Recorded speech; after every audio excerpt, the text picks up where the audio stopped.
दोस्तों, मधुबन हिंदी में आप सभी का स्वागत है। आज हम पढ़ेंगे क्लास 10th का chapter number first part 2। Part first हमने पहले ही पढ़ लिया था और उसमें सूरदास के प्रथम और सेकंड पदों का हमने बखूबी अध्ययन किया था।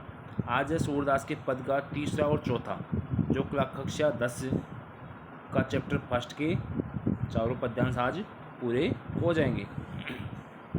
देखो, हमारे हरि हारिल की लकड़ी, मन करम वचन नंद नंदन उर यह दृढ़ करी पकड़ी, जावत श्रोवत शोपन दिवस निशी कान कान चक्री, सुनत जोग संदेश लागत ऐसे जो करोई काकरी।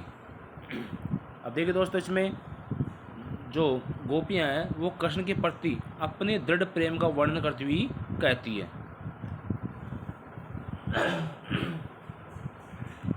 कि गोपियां उद्धव से कहती है, हे उद्धव, हमारे हरि हारिल की लकड़ी, कि हमारे लिए तो श्री कृष्ण हारिल पक्षी के लकड़ी के समान बन गए हैं। अर्थात जिस प्रकार एक हारिल पक्षी हर समय अपने पंजों में लकड़ी या तिनके को पकड़े रहता है, उसी प्रकार हम भी निरंतर अपने श्री कृष्ण का ध्यान करते रहते हैं। यह फर्स्ट लाइन का। फिर मन क्रम वचन नंद नंदन और यह दृढ़ करी पकड़ी, और हमने अपने मन कर्म और वचन से नंद के पुत्र को अर्थात श्री कृष्ण को या उनकी स्मृति को अपने मन में दृढ़ यानी मजबूती से पकड़ लिया है या पकड़ कर रखा है। अर्थात इससे अब हमसे उसको कोई भी छुड़ा नहीं सकता, क्योंकि दृढ़ करके पकड़ना, मजबूती से पकड़ लिया है। जावत सोवत सौपन दिवस निशी काने काने जकरी, कि अब हमारा मन जागते हुए सोते हुए, सौपन में दिन में और रात में, भाई जागते हुए सोते हुए सौपन में दिन में और रात में हमेशा श्री कृष्ण की रटे लगाई रहता है। अर्थात उन्हीं का ध्यान करता रहता था मन में, दिन में रात सुबह शाम हमेशा श्री कृष्ण का ध्यान रहता है। सुनत जोग संदेश लागत है जो कई करुई काकड़ी, की गोपियाँ कहती है कि हे उद्धव, तुम्हारी योग की जो बातें सुनते हैं तो हमें ऐसा लगता है कि मानो कि हमने कड़वी ककड़ी खा ली है। अर्थात जिस प्रकार कड़वी ककड़ी खाने से मुंह कड़वाहट से भर जाता है, उसी प्रकार तुम्हारा योग संदेश सुनकर हमारा मन भी कड़वाहट से भर गया है। सूतो व्याधि हमको ले आए देखी सुनी न करी। अब फिर गोपियाँ उद्धव से कहती, हे उद्धव, सूतो व्याधि हमको ले आए। ये उद्धव, ये कौन सी पीड़ा हमारे लिए लेकर आए हो, जिसे ना तो कभी पहले देखा था ना ही कभी सुना था। ये तो सूर तिन्हीं पे सौंपो जिनके मन चक्री। तभी सूरदास जी कहते हैं कि गोपियाँ कहती है उद्धव से कि हे उद्धव, ये योग संदेश तो आप उन लोगों को सौंपिए, लेकिन उनको सौंपिए जिनका मन चक्री अर्थात चलायमान है। अर्थात अब ये योग संदेश जो आप लेकर आए हो, ये उनको सौंपिए जो मन से हमेशा चंचल रहते हैं अर्थात भटकते रहते हैं। परंतु हमारी चित्तवृत्ति तो पहले से श्री कृष्ण के प्रेम में स्थिर हो चुकी है, इसलिए तुम्हारा ये योग संदेश हमारे लिए क्या है, व्यर्थ है, बेकार है। हमको इस योग संदेश की कोई भी आवश्यकता नहीं है। चौथा पद है, हरि है राजनीति पढ़ाए, समझी बात कहत मधुकर की समाचार सब पाए। एक अति चतुर उते पहले ही अब गुरु ग्रंथ पढ़ाए, बड़ी बुद्धि जानी जो उनकी जोग संदेश पढ़ाए। उदो भले लोग आगे के परहित डोलत धाये, अब मन अपने फेर पाइए चलत जो होते चराए। ते क्यों अनिति करे आप उनते जय नीति छुड़ाई।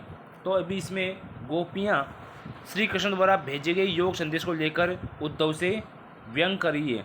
कहती है हरि है राजनीति पढ़ाए, कि गोपियाँ उद्धव से कहती है कि अब लगता है कि श्री कृष्ण ने क्या पढ़ ली है, राजनीति ही पढ़ ली है।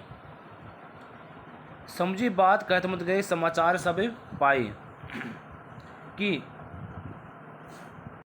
समझी बात कहत मत कर के समाचार सब पाए, कि अब उनकी बुद्धि का तो इसी प्रकार अनुमान लगाया जा सकता है कि उन्होंने वे युवतियों के लिए योग संदेश भिजवा रहे हैं। भाई समुची बात कहत मत करके समाचार सब पाए कि उनकी बुद्धि कितनी विशाल है।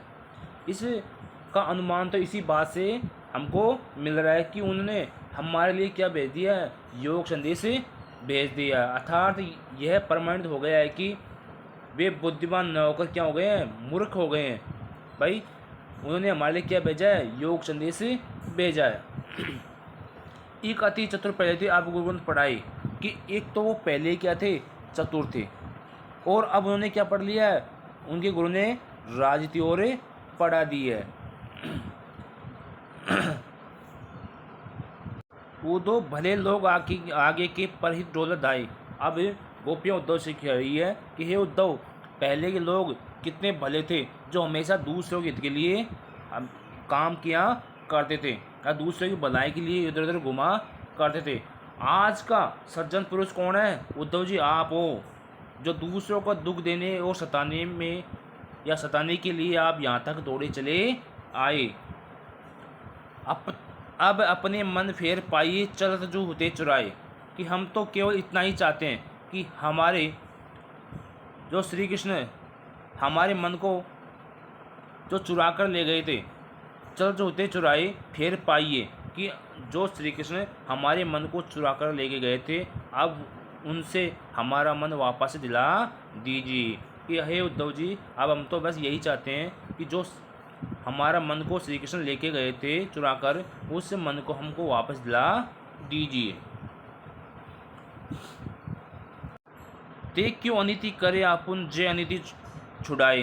कि एक वही श्री कृष्ण जो अत्याचार और न्याय से हमेशा हमारी रक्षा करते आ रहे थे, वह ते क्यों अनिति करे आपुन जे और अनिति छुड़ाए। कि जो श्री कृष्ण अन्याय और अत्याचार से अब तक हमारी रक्षा करते आ रहे थे, आज वही श्री कृष्ण हमारे लिए ये हमारे ऊपर अत्याचार करने लग गए हैं। राजधर्म तो यह सूर जो प्रजा न जाई सताए। कि सूरदास जी के अनुसार गोपियाँ कहती है कि सच्चा राजधर्म तो उसी को माना जाता है, कि सच्चा राजधर्म तो उसी को माना जाता है जिसमें प्रजाजनों को सताया न जाए। अर्थात श्री कृष्ण अपना स्वार्थ साधने के लिए हमारे सुख चैन को हमसे छीनकर दुखी करने क्या कर रहे हैं, प्रयत्न कर रहे हैं। यह उनकी उसी कुटिल राजनीति का एक अंग है। अर्थात राजधर्म में हमेशा राजा प्रजा क्या करता है, रक्षा करता है, ना कि उनको सताता है। तो गोपियाँ सूरदास के अनुसार गोपियाँ कहती है कि राजधर्म वही होता है जो राजा प्रजा के लिए अच्छा कार्य करे, ना कि उनको सताए। तो दोस्तों आज चैप्टर नंबर 1 हमने अच्छी तरह अध्ययन किया है। क्लास अच्छी लगी तो लाइक शेयर एंड सब्सक्राइब जरूर करें। जय हिंद, जय भारत।